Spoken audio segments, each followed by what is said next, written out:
Dawn Haley, let's chat about life.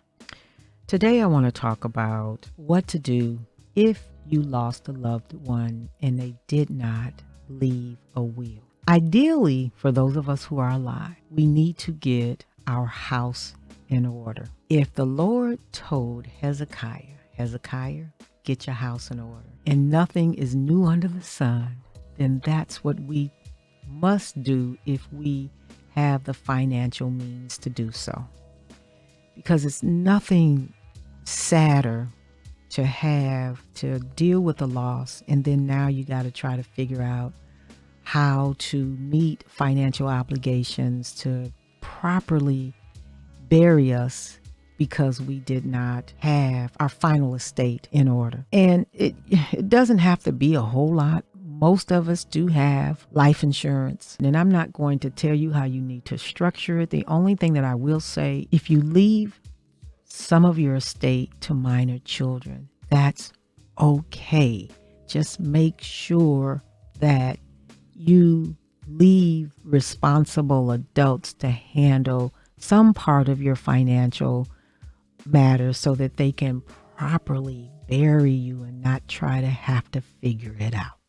And that's all I'm going to say about that, because everybody has the right and to determine who they want to leave their financial estate with. I just say make sure you just have adults that can be able to handle it for you and not have the system hold your money up because they're minors and they can't touch it until they reach the age of 18.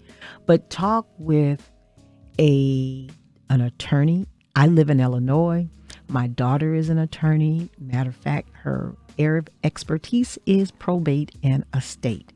And she's reasonable. And I just can't tell you what her reasonable is because I stay out of her lane. I let her handle that. But I've had her on my show a couple of times, and one thing she says is she tries to, because the people that she's serving, they're not people with a 3-figure income. They're people that are just trying to get by day. So she keeps her fees where it's manageable, that people can afford to get their house in order. So that said, I'm going to just talk about what happens when it's not in order. Well, keep in mind that whoever your family is more than likely going to be somebody within that group, be it a sister, a brother, or a responsible member that the courts will designate your administrator. But that process is not automatic. First of all, it's going to take, depending upon where you are, at least in Cook County, it took me at least 60 days to get my sister's official death certificate. And you really can't do anything until you have that official death certificate, because life insurance company, annuity companies are not going to pay out until they know exactly what took your family member. So you'll have 60 days to try and arrange things. If there's real estate that you've got to dispose of or decide what's going to happen with it. Most times, what's the old saying? When people leave us, they leave memories and stuff. And that is so true. They leave stuff. So you got to decide what you want to keep as a personal memento for yourself, what you want to give to your family, what you want to give to. For me, my sister and I, we had started a non-for-profit organization called Saga. And what our mission was, we provided toiletries, and we provided for the poor and needy. So I already automatically knew a lot of the things that my sister had. We were going to be giving that to the Goodwill, and even ourselves, we were going to give that away to the poor and needy. And we had a great giveaway in December, and I was just so happy to be able to. My sister was giving even after she's gone. But that was a tough one for me, but at the same time, it was therapy for me. And I had so many people that wanted to help me, and I was thankful for that.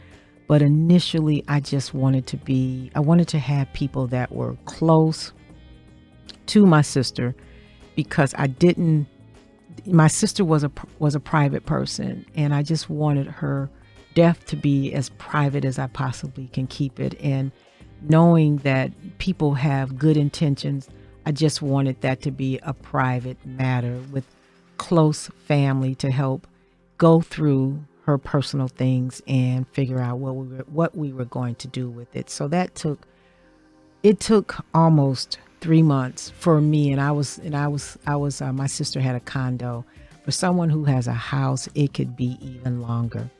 But again, like I said, the process is not something that happens right away, because you will need to be able to provide an official death certificate to the annuity company in order for them to begin processing you. And not only is it going to take time for you to get the official death certificate, it typically can take up to 90 days for the person, whoever that family member will be or designated person will be. It typically can take 90 days. And with all that's going on right now with COVID, and at least in Illinois or Chicago, I mean, death is just all around us. It's everywhere, but I'm just only speaking in Illinois. That could even take longer, because what I did, and I encourage everyone else to do, is to keep calling the county in which your loved one was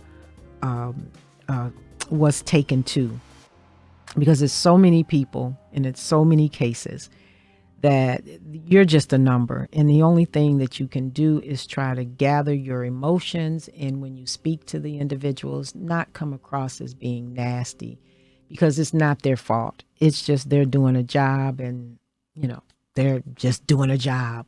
And so if you can continuously call, I know I made it a point for me. I called after 30 days. I called every week just to say, listen, I know that there's a numbers. You're dealing with a lot of death cases, but I just wanted to follow up and see if there's been any update on my sister's case. And of course, they always ended up saying, no, your sister's case is still pending. So the following week I did it again. But while I'm doing that, of course, I'm going through my sister's personal belongings. And like I said, some of it was therapy too, because my sister was a writer, and I really enjoyed reading her writings, and I knew she was just so deep. So that was my therapy. And again, like I said, one of the things that my sister and we had was our non-for-profit organization. So I just kind of dived into really, really, really pushing myself to do more serving, so that I can not always grieve constantly and long for my sister. But anyway, so I just wanted to give you an idea, and I'm thankful that my daughter is an attorney, and her area of expertise is probate and estate. And so if you're not fortunate as myself to have a daughter or a son who is an attorney, then quite naturally you're going to have to find an attorney, and hopefully yours, someone that has referred you to someone that they've worked with, or know someone that had worked with them and was pleased with their service. And you can work collectively with the attorney to get the probate matter approved, and so you can begin to move forward. Now, what I do want to say, if the process is moving along, you cannot and should not touch any of your loved one's financial bank accounts. It's illegal and it's against the law. I guess that's the same thing, but it's against the law. You can't do that. Although you might have the card, the password, the username, all of that. If you're not on that account, then technically once that person dies, you cannot touch it. So I just wanted, that's a little side note. You should be very careful that you're not doing that. But again, like I said, it's a tough time, and I was able to really navigate through this because of the time that it took. And I can't tell you that I had to put a lot of things aside because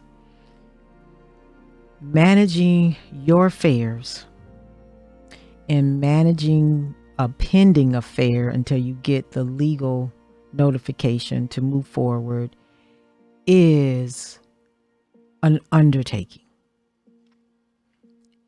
I was really burning the candlestick on both ends, and then I just had to realize, you know what, Dawn, you can't do it all. Take your time, set aside what I did so that I can at least have some functionality in my other life, my private life, along with handling my sisters. I just set 2 days a week to go to my sister's house. And whatever I can clean out, I just made sure that I cleaned, and I was taking something out to give to Goodwill that we really couldn't do anything with. So each time that I went through my sister's place, I used to get on my husband's nerve. I said, we got to be able to take something out. We got to be able to take something out because I won't feel like I've accomplished anything.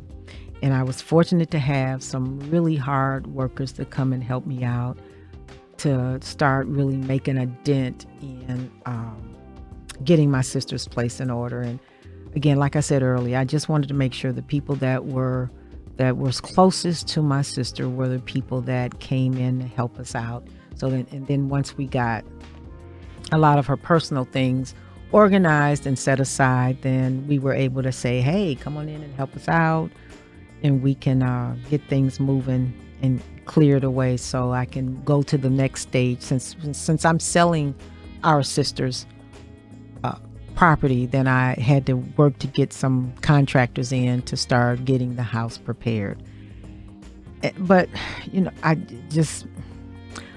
the main purpose of my conversation today is just to say that, one, please, if you can, get your house in order. Make sure you've got the people that you want to handle your affairs once you are no longer here. And if you're going to designate minors, just make sure that you have adults that can manage at least your financial aspects of your final arrangements. Spend time grieving. Just spend time grieving. And hopefully, it's sad to say, but hopefully you don't find yourself in a Hatfield and McCoy's with your family. And I wish I can say it typically doesn't happen. It typically does happen over small amounts. And it can even be detrimental. Some people have literally gotten hurt because of a death. And there are people trying to say that they're entitled to things that may or may not necessarily be the case. So it's not an easy process by no stretch of the imagination, and taking on the responsibility of caring for an estate is a huge responsibility. And I just want to say, even though it's difficult, it can be managed. You just need to be in the right frame of mind and not allow the emotions of, well, this person didn't do that for me, they didn't do that for her, they weren't around when that person needed them. That's just a lot of emotions that can just murky up everything and cause more harm than good. Because, I always go back to the Bible when the Lord allowed Israel to dissemble their inheritance it was done decent and in order. And how the Lord did with Israel was how they were supposed to be an example for the world. And I know Israel lost sight, and that's one of the reasons why the world is the way that it is now. And I'm going to have those conversations in my future shows. Why we're the way we are, and then give you some things to chew on and send you where you can get more food. And when I say more food, send you to priests that can really break it down. I mean, I know what I know, but I know the protocol. And I just want to be able to be a voice in the wilderness saying, hey, this is what you should be doing. This is how we should be serving the Lord. It's crazy out here now. It's only going to get crazier. And I think I might have mentioned, and if I didn't, we are losing family members left and right. Today, my husband and I went to a funeral because we lost a friend. And before we even got out of there, we were told another person in our little network of family just passed away that morning. So death is all around us. And I don't think it's no. It's not going to get any better. It's not going to get any better. Lord is mad. He's trying to get our attention. He's allowing things to be taken away from us and changing the way things that we're used to doing. He's taking that away from us. And I know people look at it as the government. No. Nothing can happen without the Lord. I don't care. Good, bad, in between. Nothing can happen without the Lord. This plague can't happen without the Lord. You got all these conspiracy stories, and there could be some truth to that. I can't say it is or it isn't. But the bottom line is, the Lord is the one in control of all of this, trying to get our attention and let us know, listen, get your house in order in every aspect. Financially, more importantly, spiritually. So that said, it's coming up to my 20 minutes. Maybe take a little. Like I said, I'm not speaking for a long time. I just want to share a little bit about, talk a little bit about what happens if a loved one leaves and they just didn't have their house in order. Not on purpose. It just happened because none of us know when it's our time, because our time is always. So I don't know what my next show is going to be about, but it's going to be a show. And I thank you for listening to me. And I want everybody to take care of themselves. Do things for others. Don't always let it be about you.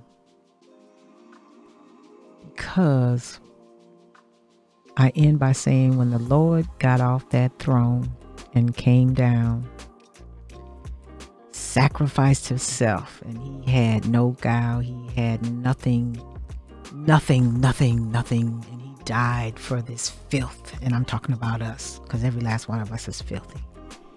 He died for us. He gave the ultimate sacrifice. We need to get beside ourselves and stop talking about, well, people, they didn't do me right. Stop. Do something for others. Meantime, peace. Take care of yourself. And be safe out there. Peace.